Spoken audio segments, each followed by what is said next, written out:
자녀들의 미래가 걱정되고 경제적인 부담이 마음을 짓누르며 건강에 대한 염려가 잠 못 이루게 하는 밤들이 있으시죠? 그런 밤에는 아무리 눈을 감아도 잠이 오지 않고 오히려 더 깊은 생각의 늪에 빠지게 되는 것 같습니다. 하나님께서는 우리의 잠자리까지도 거룩한 만남의 장소로 만들어주시고 말씀을 통해 참된 위로와 평안을 주시기를 원하십니다. 오늘 밤에는 사사기를 통해서 하나님께서 어떻게 주의 백성들을 끝까지 포기하지 않으시고 구원의 역사를 이어가시는지 함께 묵상해 보려고 합니다. 사사기는 이스라엘 백성들이 하나님을 떠나 우상을 섬기고 그 결과로 고통당하며 다시 하나님께 부르짖어 구원받는 이야기입니다.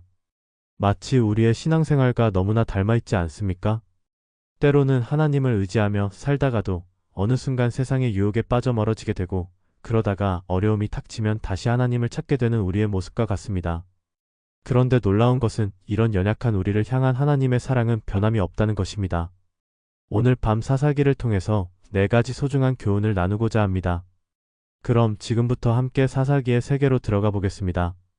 첫 번째로 하나님께서 우리의 연약함을 아시고도 끝까지 사랑하신다는 진리를 살펴보겠습니다. 사사기를 읽다 보면 정말 답답한 마음이 들 때가 많습니다. 이스라엘 백성들이 하나님의 은혜로 가나안 땅에 정착했음에도 불구하고 계속해서 하나님을 배신하고 우상을 섬기는 모습을 보게 되기 때문입니다. 하나님께서 많은 기적과 은혜를 베풀어 주셨는데도 말입니다. 사사기 2장 11절에서 12절 말씀을 보면 이렇게 기록되어 있습니다. 이스라엘 자손이 여호와의 목전에 악을 행하여 바알들을 섬기며 애굽 땅에서 그들을 인도하여 내신 그들의 조상들의 하나님 여호와를 버리고 다른 신들 곧 그들의 주위에 있는 백성의 신들을 따라 그들에게 절하여 여호와를 진노하시게 하였더라. 얼마나 마음 아픈 말씀입니까?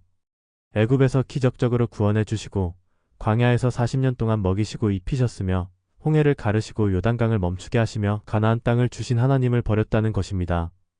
이런 이스라엘 백성들의 모습을 보면서 우리는 어떤 마음이 드십니까? 혹시 답답하고 화가 나지 않으십니까?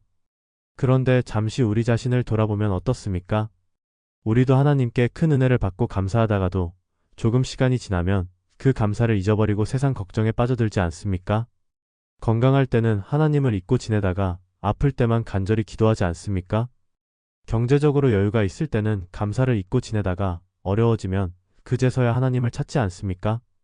이것이 바로 우리의 연약한 모습입니다. 하지만 놀라운 것은 하나님의 반응입니다. 사사기 2장 18절 말씀을 보겠습니다. 여호와께서 그들을 위하여 사사를 세우실 때에는 여호와께서 그 사사와 함께 하셨고 그 사사의 생존한 날 동안에는 여호와께서 그들을 원수의 손에서 구원하셨으니 이는 그들이 원수에게 압박과 괴롭힘을 받아 슬피 부르짖음으로 말미암아 여호와께서 뜻을 돌이키셨음이거니와 하나님께서는 백성들이 고통 중에서 부르짖을 때마다 뜻을 돌이키시고 구원자를 보내주셨습니다. 한 번이 아닙니다. 몇 번이 아닙니다. 계속 반복해서 말입니다. 이것이 바로 하나님의 사랑의 본질입니다. 우리가 하나님을 배신해도 하나님은 우리를 배신하지 않으십니다. 우리가 하나님을 잊어도 하나님은 우리를 잊지 않으십니다. 우리가 하나님께 등을 돌려도 하나님은 언제나 우리에게 등을 돌리지 않으십니다. 이것이 바로 아가페 사랑입니다. 조건이 없는 사랑, 변함없는 사랑, 포기하지 않는 사랑입니다. 혹시 지금 자신이 너무 연약해서 하나님께서 실망하셨을 것이라고 생각하고 계시지는 않습니까? 혹시 자신의 부족함과 실수 때문에 하나님의 사랑에서 멀어졌다고 느끼고 계시지는 않습니까? 그렇다면 오늘 이 말씀을 통해서 확신하시기 바랍니다. 하나님의 사랑은 우리의 연약함보다 더 크고 우리의 실패보다 더 깊으며 우리의 배신보다 더 넓습니다. 하나님께서는 우리의 모든 연약함을 아시면서도 끝까지 사랑하시고 끝까지 포기하지 않으시며 끝까지 구원의 길을 열어주십니다. 이것이 사사기가 우리에게 주는 첫 번째 위로입니다. 두 번째로 하나님께서는 불완전한 사람도 그의 도구로 사용하신다는 은혜를 살펴보겠습니다. 사사기에 등장하는 사사들을 보면 정말 다양한 사람들입니다. 그런데 한 가지 공통점이 있다면 모두가 완벽한 사람들이 아니었다는 것입니다. 오히려 각자 나름의 약점과 한계를 가지고 있었습니다. 기드온을 보겠습니다. 사사기 6장 15절에서 기드온이 하나님께 드린 말을 보면 이렇습니다. 기드온이 그에게 대답하되 오 주여 내가 무엇으로 이스라엘을 구원하리까? 보소서 나의 집은 므낫세 중에 극히 약하고 나는 내 아버지 집에서 가장 작은 자니이다. 기드온은 자신을 가장 약한 집의 가장 작은 사람이라고 고백했습니다. 실제로 기드온은 미디안족이 무서워서 포도주 틀에 숨어서 밀을 타작하고 있었습니다. 얼마나 두려움이 많은 사람이었는지 알 수 있습니다. 그런데 하나님께서는 이런 기드온을 보시고 뭐라고 부르셨습니까? 사사기 6장 12절입니다. 여호와의 사자가 기드온에게 나타나 이르되 큰 용사여 여호와께서 너와 함께 하시도다. 하나님께서는 두려움에 떨고 있는 기드온을 보시고 큰 용사라고 부르셨습니다. 이것이 하나님의 관점입니다. 하나님께서는 우리의 현재 모습이 아니라 우리의 가능성을 보십니다. 우리의 연약함이 아니라 우리를 통해 이루실 계획을 보십니다. 삼손은 또 어떻습니까? 하나님께서 주신 힘으로 블레셋을 물리치는 위대한 사사였지만 개인적으로는 정말 많은 문제가 있는 사람이었습니다. 여자 문제로 계속 실수했고 결국 들릴라의 유혹에 넘어가서 자신의 힘의 비밀을 말해버리기까지 했습니다. 그렇게 해서 눈이 뽑히고 감옥에 갇히는 비참한 상황에 이르렀습니다. 하지만 하나님께서는 그런 삼손도 포기하지 않으셨습니다. 사사기 16장 28절에서 30절 말씀을 보겠습니다.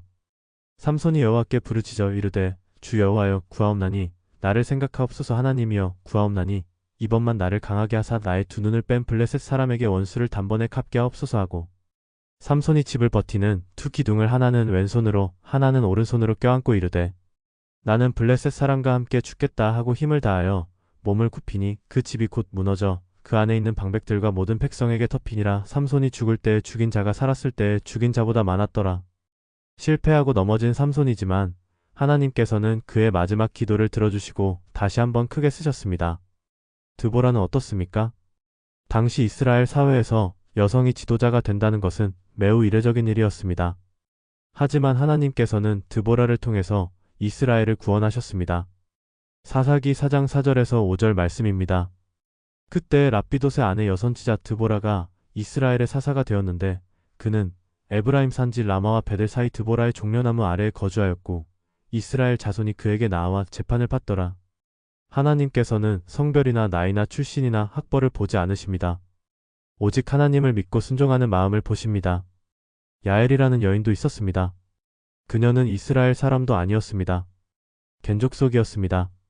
하지만 하나님께서는 이 야엘을 통해서 가나안 왕 야빈의 군대 장관 시스라를 죽이시고 이스라엘을 구원하셨습니다. 사사기 4장 21절 말씀입니다. 헤벨의 아내 야엘이 장막 말뚝을 가져다가 손에 방망이를 들고 그에게로 가만히 가서 말뚝을 그의 관자놀이에 박음에 말뚝이 껴뚫고 땅에 박히니 시스라가 기절하여 죽으니라.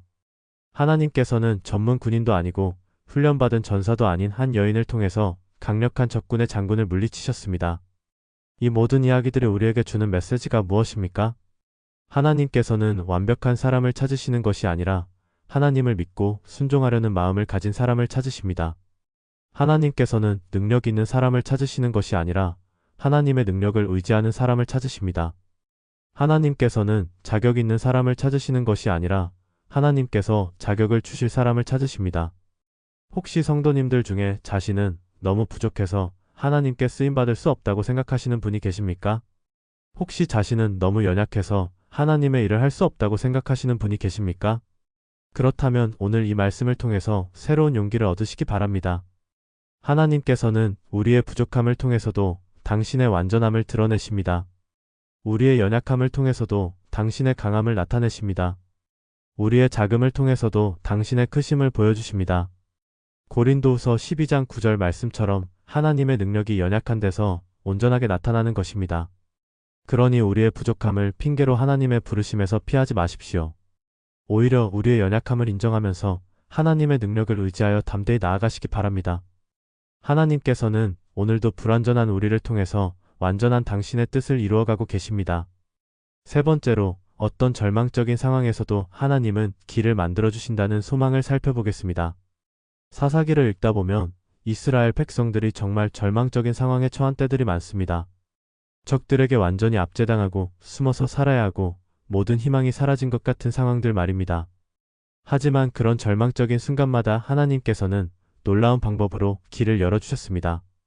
기드온 시대를 보겠습니다. 미디안족과 아말렉족과 동방 사람들이 연합해서 이스라엘을 침입했습니다. 사사기 6장 3절에서 6절 말씀을 보겠습니다. 이스라엘이 파종한 때면 미디안과 아말렉과 동방 사람들이 치러 올라와서 진을 치고 가사에 이르도록 토지 소산을 멸하여 이스라엘 가운데에 먹을 것을 남겨두지 아니하며 양이나 소나 나귀도 남겨두지 아니하니 이는 그들이 그들의 짐승과 장막을 가지고 올라와서 메뚜기 때같이 많이 들어오니 그 사람과 낙타가 무수함이라 그들이 그 땅에 들어와 멸하려 하니 이스라엘이 미디안으로 말미암아 궁핍함이 심한지라 이스라엘 자손이 여호와께 부르짖었더라. 상황이 얼마나 절망적이었는지 알 수 있습니다. 씨를 뿌려도 추수할 수 없었고 가축들도 모두 빼앗겼으며 메뚜기 떼같이 많은 적들이 계속 침입해 왔습니다. 이스라엘 백성들은 산속 굴과 요새와 산성에 숨어 살아야 했습니다. 정말 모든 희망이 사라진 것 같았습니다. 하지만 바로 그때 하나님께서는 기드온을 부르셨습니다. 그런데 하나님께서 기드온에게 주신 전략은 정말 상식적으로 이해할 수 없는 것이었습니다. 먼저 기드온이 모은 군대가 32,000명이었는데 하나님께서는 너무 많다고 하셨습니다. 사사기 7장 2절 말씀입니다. 여호와께서 기드온에게 이르시되 너를 따르는 백성이 너무 많은즉 내가 미디안을 그들의 손에 넘겨주지 아니하리니 이는 이스라엘이 나를 거슬러 자랑하기를 내 손이 나를 구원하였다 할까 함이니라. 그래서 두려워하는 사람들은 돌려보내라고 하셨습니다. 그랬더니 22,000명이 돌아가고 1만 명만 남았습니다. 그런데 하나님께서는 아직도 많다고 하시면서 물을 마시는 방법으로 다시 선별하라고 하셨습니다. 결국 300명만 남았습니다. 수십만 명의 적군을 상대로 300명으로 싸우라는 것입니다. 상식적으로 말이 안 됩니다. 그런데 하나님께서는 이 300명을 통해서 완전한 승리를 주셨습니다. 사사기 7장 22절 말씀입니다.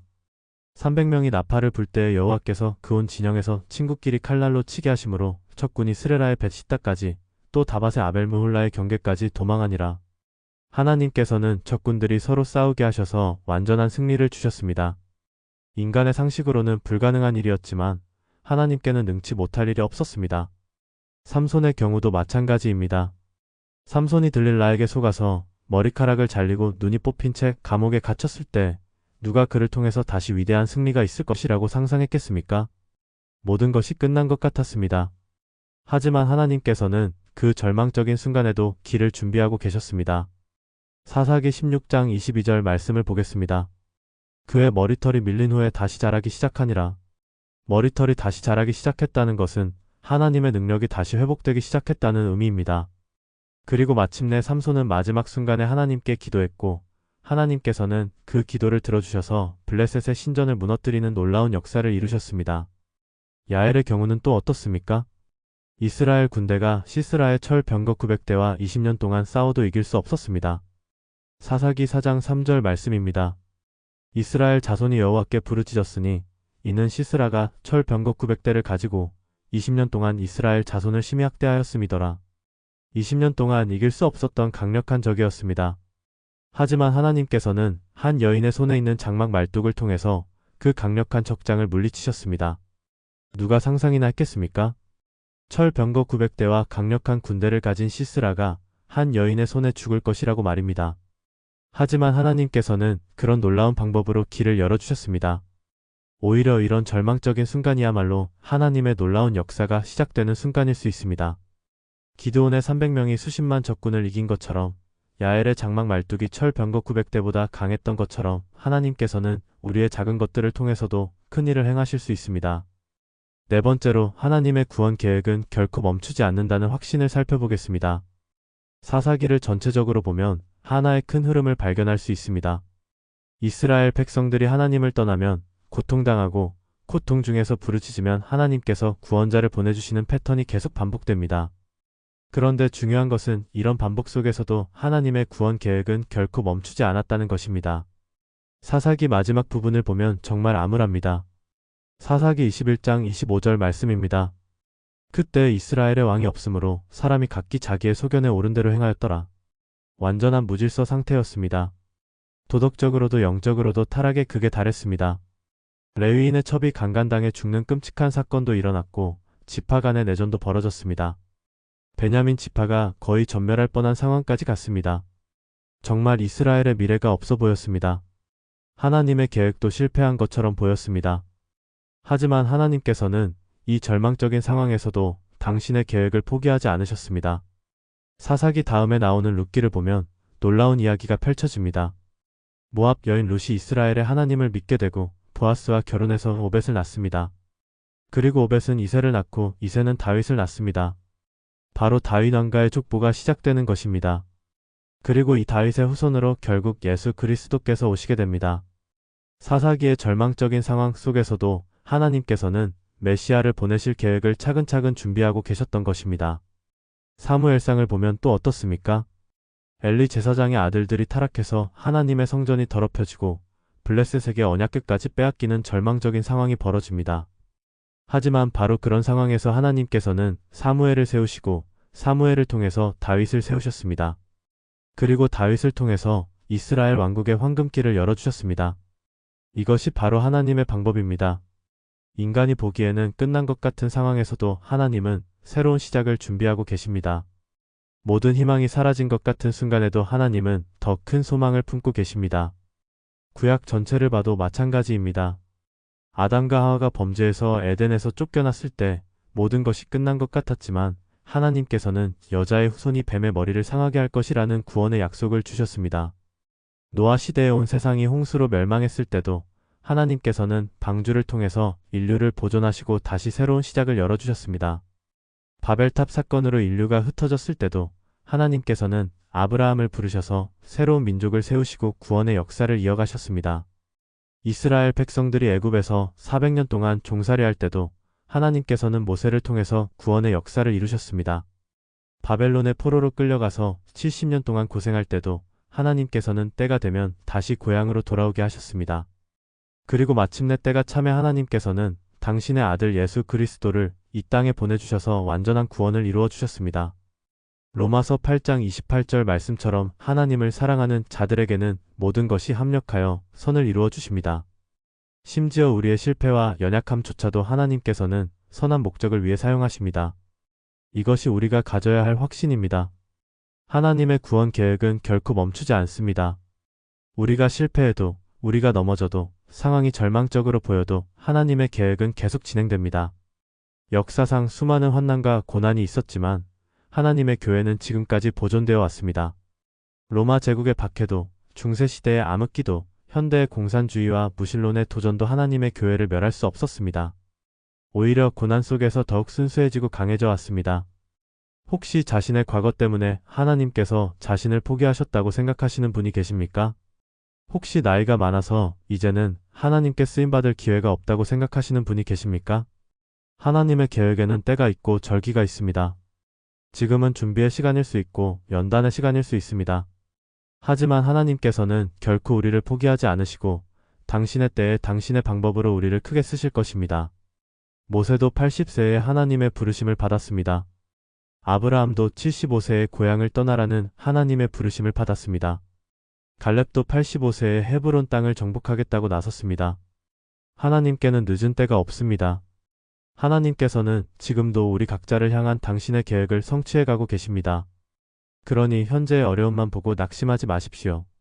하나님의 크신 계획 속에서 지금의 어려움도 결국은 우리에게 유익이 될 것입니다.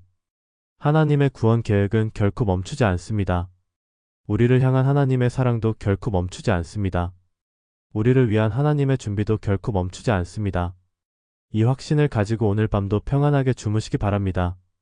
오늘 밤 사사기를 통해서 함께 나눈 4가지 진리를 다시 한번 마음에 새겨보겠습니다. 첫 번째로 하나님께서는 우리의 연약함을 아시고도 끝까지 사랑하신다는 진리였습니다. 이스라엘 백성들이 계속해서 하나님을 배신했음에도 불구하고 하나님께서는 그들이 부르짖을 때마다 구원자를 보내주셨습니다. 이것이 바로 하나님의 변하지 않는 사랑입니다. 우리가 실수해도, 우리가 연약해도, 우리가 때로는 하나님을 잊고 살아도 하나님께서는 우리를 포기하지 않으시고 끝까지 사랑해 주십니다.